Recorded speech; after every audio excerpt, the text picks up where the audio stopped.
रंगों का त्योहार होली करीब आ चुका है। इस पर्व में कुछ ही दिन शेष रह गए हैं। इस पर्व में रंगों का अलग ही क्रेज होता है।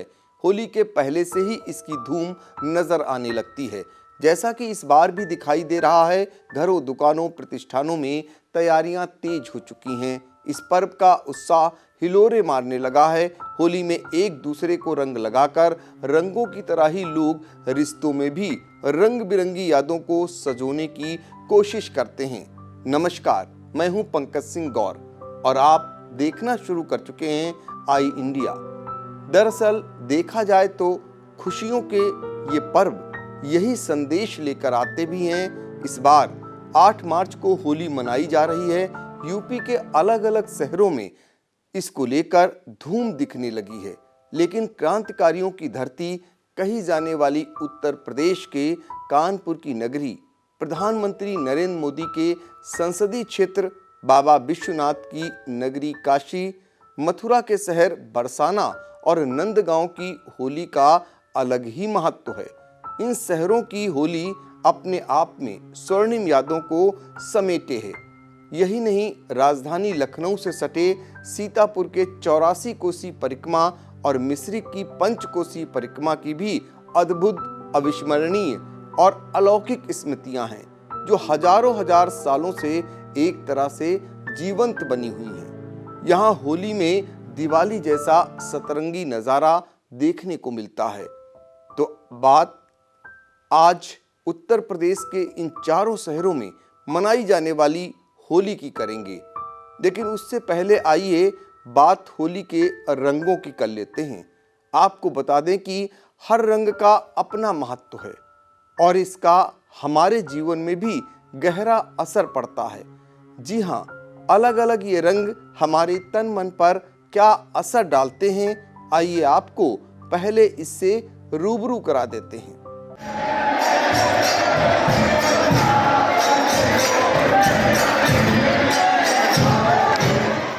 लाल रंग का इस्तेमाल शुभ अवसरों पर किया जाता है। लाल रंग में जोश, उल्लास, शुद्धता छिपी हुई है। यह रंग अग्नि का भी सूचक है। ऊर्जा, गर्मी, जोश भी देता है। इसलिए होली में इस रंग का प्रयोग सबसे ज्यादा होता है। अब बात हरे रंग की करते हैं।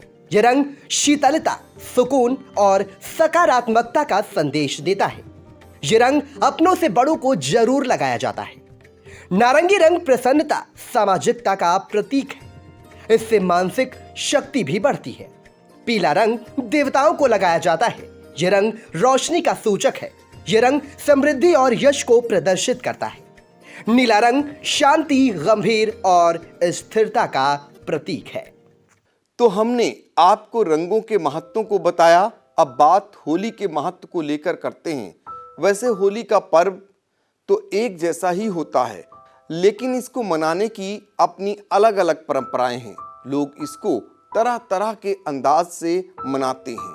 कानपुर, बनारस, ब्रज और सीतापुर की होली की महत्ता के बारे में विस्तार से आपको बताएंगे, लेकिन इसके लिए आपको हमारे साथ आखिर तक बने रहना होगा। इस खास सीरीज को आपको आखिर तक ध्यान केंद्रित करते हुए देखना होगा, तभी इन शहरों की होली के खास मायनों का आपको पता चल सकेगा।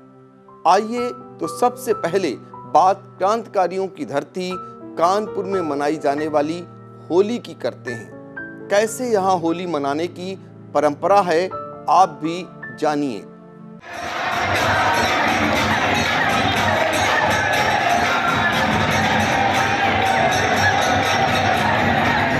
दरअसल देश दुनिया में बहुत सी क्रांतियां हुई, लेकिन रंग खेलकर बगावत की परंपरा औद्योगिक नगरी कानपुर ने डाली है। जी हां, ब्रिटिश हुकूमत के खिलाफ लोगों में आक्रोश और विरोध तो था ही, लेकिन भारतीयता के प्रति अगाध स्नेह और सौहार्द भी चरम पे था। बस उसी बगावत की याद में आज भी यहां होली के 7 दिन बाद गंगा मेला के दिन हटिया मोहल्ले से रंगों का ठेला निकलता है। रंगों से सराबोर सकरी गलियों में अपनत्व के फूल बरसते हैं। शाम को सरसैया घाट किनारे शहर के सबसे बड़े होली मिलन समारोह में गंगा जमुनी तहजीब मुस्कुराती है। आपको बता दें कि पहले हटिया ही कानपुर का हृदय हुआ करता था। व्यापारियों के यहां स्वाधीनता के दीवाने और क्रांतिकारी डेरा जमाते थे, आंदोलन की रणनीति बनाते और उन्हें अंजाम देकर अंग्रेजों को नाको चने चबवाने को मजबूर करते थे। हटिया के गुलाब चंद सेठ हर साल होली पर विशाल आयोजन करते थे। साल 1942 में होली के दिन अंग्रेज अधिकारी आए और आयोजन बंद करने को कहा। कहते हैं कि गुलाब चंद सेठ ने इससे साफ इनकार कर दिया, तो गुस्साए अंग्रेज अधिकारियों ने गुलाब चंद को गिरफ्तार कर लिया। इसके विरोध पर जागेश्वर त्रिवेदी, पंडित मुंशीराम शर्मा सोम, रघुबर दयाल, बालकृष्ण शर्मा नवीन, श्यामलाल गुप्त पार्षद, बुद्धूलाल मेहरोत्रा और हामिद खां को भी गिरफ्तार कर सरसैया घाट जेल में बंद कर दिया। इन गिरफ्तारियों ने जन आक्रोश को भड़का दिया। शहर के लोगों ने एक अलबेला आंदोलन छेड़ दिया। इसमें स्वतंत्रता सेनानी भी जुड़ते गए। हिंदू मुस्लिम सभी मिलकर हटिया ही नहीं, शहर के अलग अलग हिस्सों में बस होली ही खेल रहे थे। लेकिन लोगों की माने तो विरोध का यह तरीका अंग्रेजों को डराने का बड़ा हथियार बना। घबराए अंग्रेज अफसरों को गिरफ्तारी के 8वें दिन ही लोगों को छोड़ना पड़ा। ये रिहाई अनुराधा नक्षत्र के दिन हुई। फिर क्या था? होली के बाद अनुराधा नक्षत्र का दिन कानपुर के लिए त्योहार का दिन हो गया। तो आपने सुना और देखा कि कैसे कानपुर में होली मनाने की परंपरा है। ये परंपरा वाकई में अपने आप स्वर्णिम यादों को समेटे है। उस दौर के उन लोगों की वीरता, साहस और पराक्रम को भी रंगों का ये पर्व याद दिलाता है। जब गोरों की हुकूमत के खिलाफ लोगों ने आवाज बुलंद की, कैसे उनकी बुलंद आवाज उनके लिए बड़ा हथियार बन गई, जिसके आगे ब्रिटिश हुकूमत को भी झुकना पड़ा। अब बात बाबा विश्वनाथ की नगरी बनारस यानी काशी की करते हैं। यहाँ की होली की यादें अमिट हैं। परंपराओं की जड़ को खुली सोच की नई धारा से सींचती काशी की इस होली के रंगों से आप भी हो जाइए सराबोर।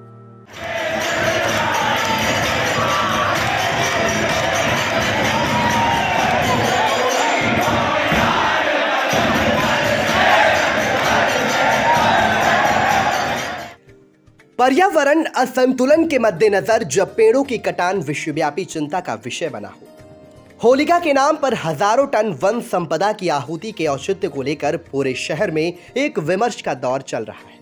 ऐसे में पर्वोत्सव की नगरी काशी की इस होलिका का नजीर बन जाना स्वाभाविक ही है।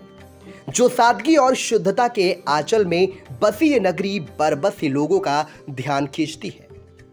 काशी की घनी बस्ती सुनारपुरा से लेकर हरिश्चंद्र तिराहे तक के नागरिकों ने बीते कई वर्षों से होलिका में लकड़ियों की आहुति देने की बजाय कंडे की होलिका जलाने का प्रयास शुरू किया है।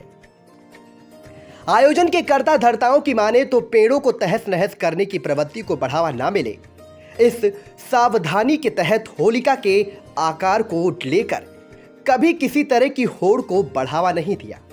बुजुर्गों की सलाह पर बस्ती के नौजवानों ने कंडे की होलिका को विकल्प के रूप में आजमाया और परिणाम जन स्वीकारिता के रूप में 16 कंडे, जब रुपए का आकलन 16 आनों में हुआ करता था, खरा पाया। भावनाओं की अभिव्यक्ति को मुखरता देने के लिए होलिका दहन के मौके पर होलिका और भक्त प्रहलाद की प्रतिमाओं की स्थापना को भी आयोजन के प्रमुख अंग के रूप में स्वीकार कर इसे एक अनूठे अनुष्ठान का रूप दे दिया गया। यहाँ के चेतगंज, भोजूबीर, नाटी इमली व अन्य कई स्थानों पर कंडे की होलिका जलाने की परंपरा की नींव पड़ गई। आज इस अनूठे आयोजन में शामिल होना प्रयाग कुंभ के आध्यात्मिक और जैसलमेर के उमंगी मेले के उत्सवी रंगों में एक साथ नहाने जैसा है। हर घर से 5 कंडे हवन सामग्री, पत्र पुष्प होलिका में चढ़ाने का एक नया चलन शुरू हो गया। लोग कंडों के साथ रश्मि की संपूर्णता के साथ कुछ लकड़ियां भी जलाते हैं, लेकिन उसका स्वरूप घरेलू हवन सरीखा है। बसंत पंचमी को भी शगुन के ग्रुप में रेड़ का पूरा पेड़ काटकर होलिका स्थापना की पुरानी रीत भी टूटी है। पक्के मोहल्लों की दक्षिणी नाके चौक से सटी कचौड़ी गली की होलिका का इतिहास बहुत पुराना है। दहन पर होलिका और भक्त प्रहलाद की प्रतिमाओं की स्थापना की पहली कल्पना भी यहीं की देन है। आपने प्रधानमंत्री नरेंद्र मोदी के संसदीय क्षेत्र काशी की होली की परंपरा को जाना। कैसे होली मनाई जाती है, कैसे लोग अनूठे प्रयोग कर पर्यावरण को बचा रहे हैं, नए प्रयोगों से कैसे होलिका स्थापना की, काशी में पुरानी रीत भी टूटी है। भक्त प्रहलाद की प्रतिमाओं की स्थापना की पहली कल्पना भी इसी बाबा विश्वनाथ की नगरी की देन है। अब बात यूपी के मथुरा यानी ब्रज की फूलों और लठमार होली की कर लेते हैं। इस तरह होली की परंपरा ब्रज में क्यों पड़ी, इसकी क्या महत्ता है, आपको यहाँ पर यह भी बता दें कि बरसाना और नंदगांव की होली देश प्रदेश ही नहीं विदेशों तक में मशहूर है। होली के दिन यहाँ रंग खेलने की जो तस्वीरें सामने आती हैं वह अमिट होती हैं। यहाँ की होली जीवन पर कभी न मिटने की छाप छोड़ जाती है। मथुरा वृंदावन की होली में शामिल होने विदेशों से भी लोग दौड़े चले आते हैं।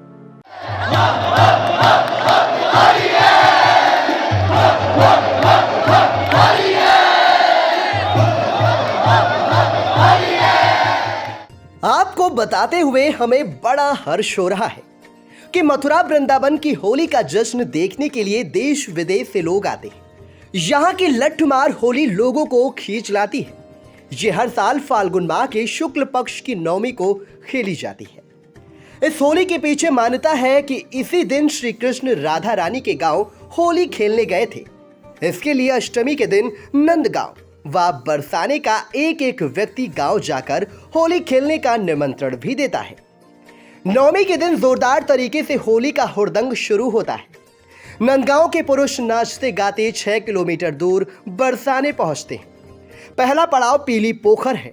इसके बाद सभी राधा रानी मंदिर के दर्शन कर लठमार होली खेलने के लिए रंगीली गली चौक में जमा होते हैं। गीत गाकर, गुलाल उड़ाकर एक दूसरे के साथ हंसी ठिठोली करते हैं।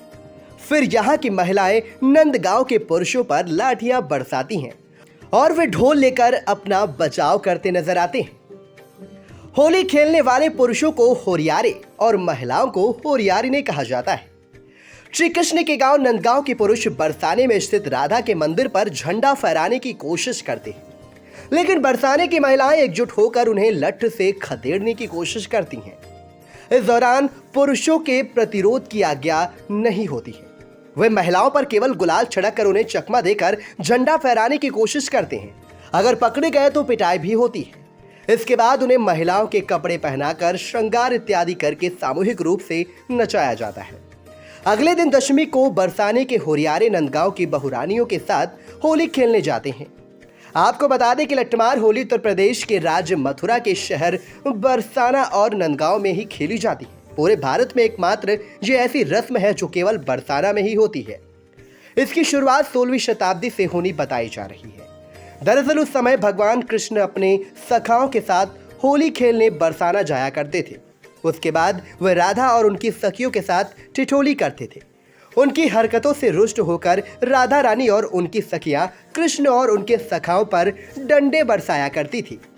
धीरे धीरे उनका ये प्रेम पूर्वक होली खेलने का तरीका परंपरा बन गया। तो हमने आपको ब्रज की होली से रूबरू कराया। नंदगांव और बरसाना में कैसे होली खेली जाती है, कब से और इस लठमार होली खेलने की क्या परंपरा है। लठमार होली क्यों पूरे देश में ही नहीं बल्कि विदेशों में भी आकर्षण का केंद्र है। हमने आपको बताया कि कैसे लोग इस होली के अगाध प्रेम में खींचे चले आते हैं। आइए आगे बढ़ते हैं और बात सीतापुर की होली के मिश्रिक में मनाई जाने वाली होली की करते हैं। कैसे होलिका दहन के ठीक पहले आतिशबाजी की दशकों पुरानी परंपरा है।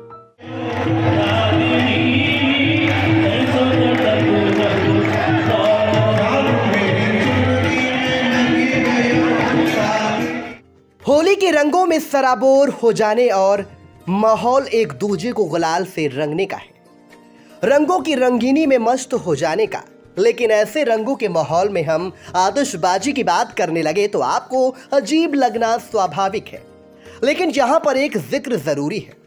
दरअसल सीतापुर के मिश्रिक तीर्थ में होलिका दहन के ठीक पहले जमकर आतिशबाजी होती है। लेकिन जिन लोगों को नहीं पता होगा वे ऐसा मंजर देखकर अचरज में जरूर पड़ जाएंगे कि यहाँ होली में दिवाली जैसा नजारा क्यों है। पर यह सच है कि आसमानी पटाखों की गड़गड़ाहट आपको ऐसा सोचने पर मजबूर कर देगी। दरअसल आपको बता दें कि हर साल होली की शुरुआत रंगों से नहीं बल्कि पटाखों के साथ होती है, जिसमें लाखों की तादाद में श्रद्धालु इस मनोहारी दृश्य का गवाह बनते हैं। पौराणिक कथाओं के अनुसार राक्षसों के संहार के लिए अपनी अस्थियां दान करने वाले महर्षि दधीच की तपोस्थली मिश्रिक स्थित दधीच कुंड पर होली से ठीक पूर्व होने वाले होली मेले का अपना अलग महत्व है। इस तीर्थ के इर्द गिर्द 15 दिनों के दौरान होने वाली 84 कोशी व पंचकोसी परिक्रमा के बाद मिश्रिक पहुंचने वाले लाखों लाख श्रद्धालु यात्री होली मेला में डेरा डालते हैं, जिसका समापन होलिका दहन से पूर्व घंटों चलने वाली आतिशबाजी के साथ हो जाता है। आतिशबाजी भी कोई मामूली नहीं बल्कि ऐसी कि बस देखते ही रह जाओ। आतिशबाजी के पूर्व लाखों की मौजूदगी में पहले तीर्थ की आरती के साथ पूजन किया जाता है। इस बार 84 कोशी परिक्रमा में भी पिछले वर्षों की तुलना में प्रशासन ने बेहतर इंतजाम किए थे। इस तरह से मिश्रिक में होली परिक्रमा मेले में 4 चांद लगाने की तैयारियों को अंतिम रूप दिया गया है। इस बार सांस्कृतिक और भक्तिमय कार्यक्रमों का अनूठा संगम दधीचि की धरा पर देखने को भी मिलेगा, क्योंकि पिछले कई सालों से कोरोना की वजह से कार्यक्रमों को भव्यता प्रदान पर रोक लगी थी। इस पर नामचीन हस्तियों के सुरों से महफिल सजने वाली है। इसका हर किसी को बड़ी बेसब्री से इंतजार है। चलते चलते बात सीतापुर के बीहटगौर की कर लेते हैं, जहां पर एक दिन बाद होली मनाने की परंपरा सदियों से चली आ रही है। हालांकि इसकी अलग अलग मान्यताएं हैं।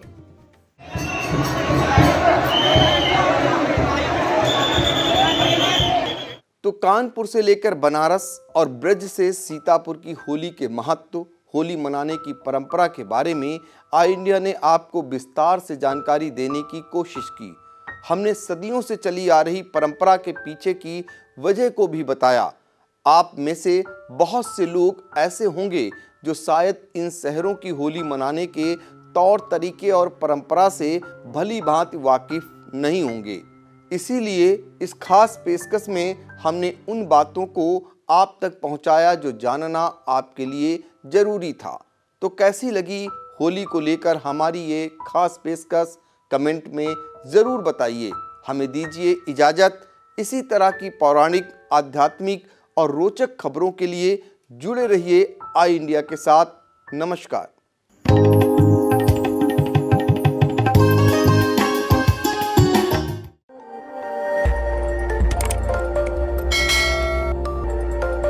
खबर आपकी, नजर हमारी।